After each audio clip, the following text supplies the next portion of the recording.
Hey everybody, Brian Gallagher, physical therapist, back here again with you from Meg Business Management, actually Meg Academy. That's kind of what I oversee, run, operate, develop, and enhance.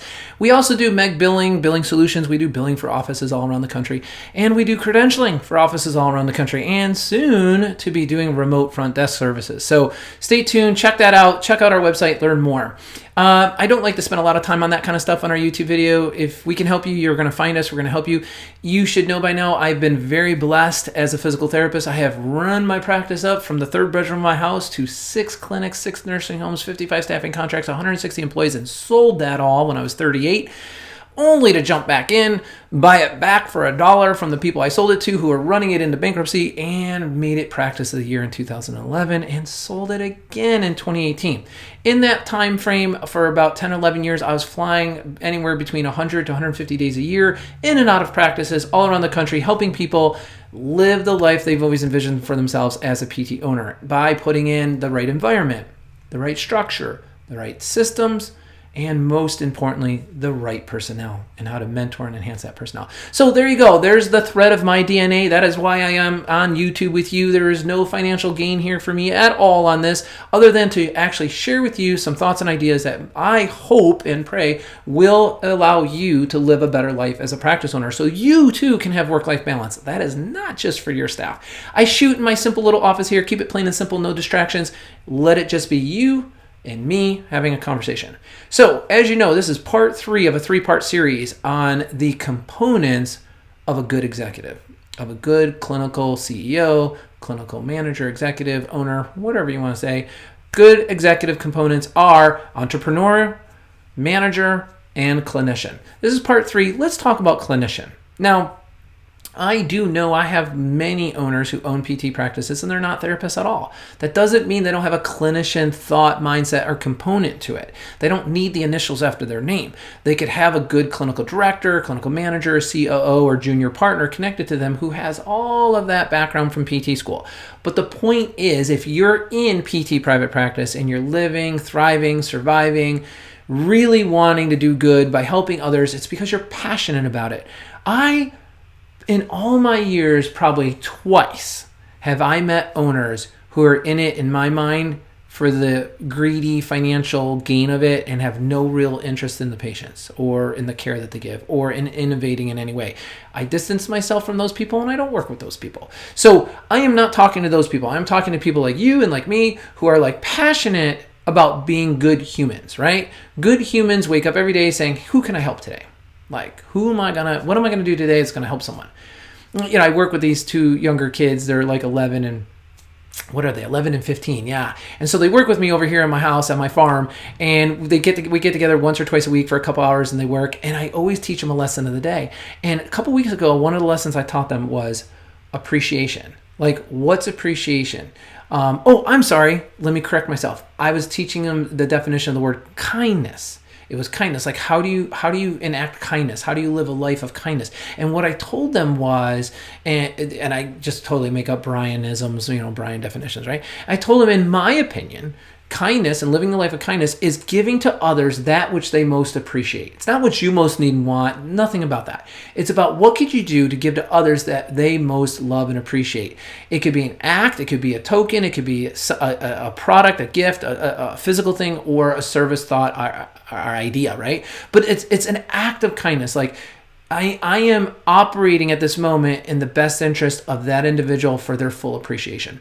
So if that in fact is the case, then as a clinician, what we live, eat, and breathe each and every day is to operate in a way that achieves optimal health for each patient during each possible engagement, and that we work inside a clinic with the greatest level of efficiency so we can see the most number of people, right?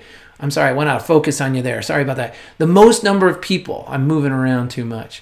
If you can actually create a physical therapy practice that has maximum efficiency, that means that your therapist who went to PT school with those 2 purposes, I want to help as many people as I can throughout my whole life as a licensed therapist, then we need to have that 2 patient an hour schedule or that 45, 30-minute schedule. The every 60-minute schedule is like, what are you doing? You're doing that because of your emotional heartstrings. That is not the ideal schedule in America. If it were, the top 10% would be doing it, and they do not. Now, some of you in the Pacific Northwest best can still afford to do that at $129 an hour. Don't change anything. Just be wary that those days are numbered, and that's going to change. So thinking like a clinician, you have to think about how can I develop the most ideal schedule that allows the greatest amount of care to be delivered with each and every session? How can I create the ideal schedule that affords me to treat and service at the highest level of quality each and every patient within my community? See, you want to be the most efficiently run clinic in town, and it has to start with your structure. Do you run with 5 divisions? An administration communication division, division 1, a marketing and branding division, division 2, a finance division, division 3, money in, money out, billing, bookkeeping, right? Division 4, production division, clinicians, techs. Division 5, your executive and quality control division. Legal, opinion leader, some PR events, but obviously maintaining good quality care. Do you have your HIPAA compliance in, high-tech security compliance in, documentation notes in, state regulations, federal regulations, and APTA regulations? All of this needs to be handled, right? It needs to be addressed. So as a CEO and executive of your clinic, this is what I mean about being a clinician and thinking like a clinician. Running with a 5-division organization chart. A 5-division organization chart is going to break down who's in which division, what products are they to produce, and how are they to do it in the most efficient way. All in the good nature of quality patient care. So what is the valuable product, or what is the ideal product, or the main product, or the end product or result of your practice from a clinical perspective? Here's my big answer for that. Here's how I think you could run in the top 10% of practices nationwide. If you are able to get into the rote memory of every single employee that you have, that we are all assembled here to work on our particular posts to achieve this one outcome. All patients no longer suffering from the original complaint, willing to come back again if care was needed, and willing to tell a friend, family member, and doctor about the superlative care that they received in our clinic. Now, that is the whole enchilada right there. That is the whole reason why you get up every day and all of your staff get up every day and come to work in your clinic. How can they participate in that? How can they help chip away at achieving that? By you actually defining their roles and responsibilities, their products, how to achieve those products, and most importantly, how to be accountable to them through statistics. There are 64 key statistics out there that you should know about, and the better able you are to put those in play, the more successful you will be in running your clinic. So think like a clinician. Think about teaching them. Here's another little walkaway token. Every single therapist at the time of eval should shake their patient's hand, get the patient to commit to coming in to achieve 2 main responsibilities on the patient's end. Okay, Mr. Smith, thank you so much. I do agree that it is a meniscus tear, and we're going to go ahead and treat you here. I have all the tools and opportunities and skills to actually help you recover from that, but you're going to have to agree to do 2 things on your end if we're going to be successful together, because this is definitely a partnership. Oh, okay, Brian, well, what is that?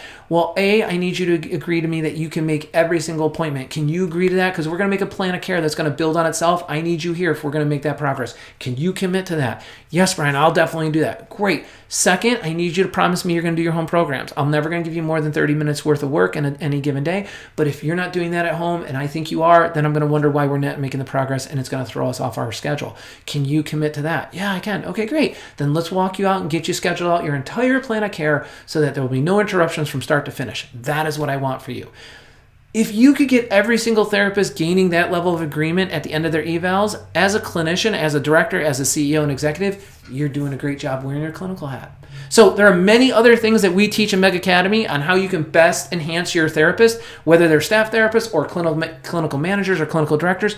Those things will bring about greater competency, and that competency will give them greater reality as to what your challenges are, and that reality will bond you together with greater agreement. Remember this, you can never manage over disagreement. So that's it for this episode. I hope this was helpful to you. There's lots we can do together. If you want to talk to me about your practice, just go ahead, reach in to Meg Business Management. If you want me to talk about particular topics or help you with personnel or marketing or finances or anything like that, write it in the comments below. We read everything. We are here for you. My job is to see you succeed as a practice owner.